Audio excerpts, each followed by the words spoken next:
इसलिए शरीर का भोग नहीं है।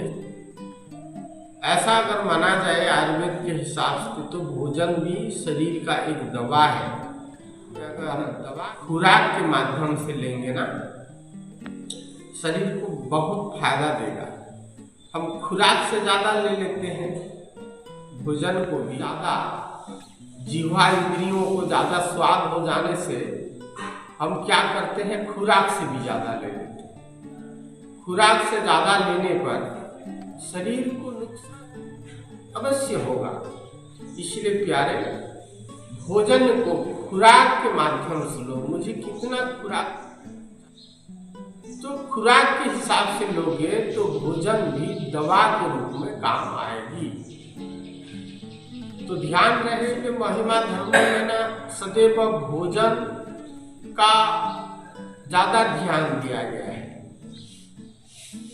भोजन ऐसा करो जैसे कि दिवा भोजन है। दिन में क्यों भोजन करने का विधान है कि दिन में भोजन करोगे तो जरूर शरीर में पाचन क्रिया तंदुरुस्त रहेगा। इसलिए दिवा भोजन करो और उतना करो जितना आप ग्रहण करने से आपका जठरा पचा सके,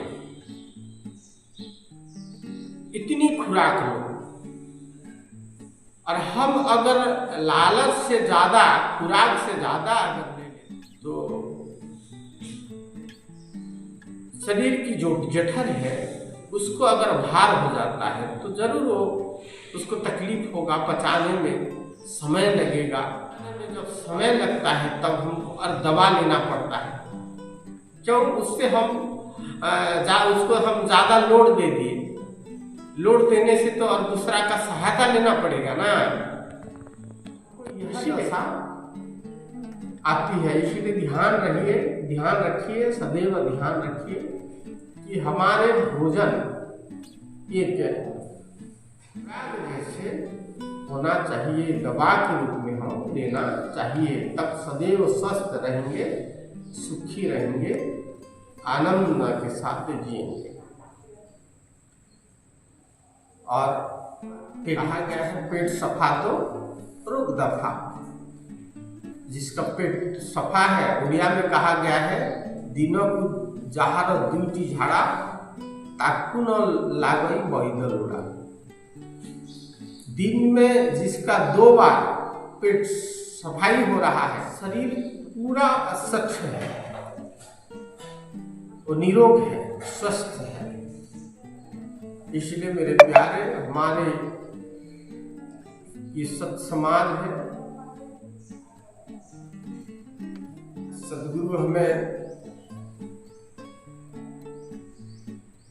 जीवनचर्या को सही तरीके से चलाने हेतु जीवनचर्या, दिनचर्या का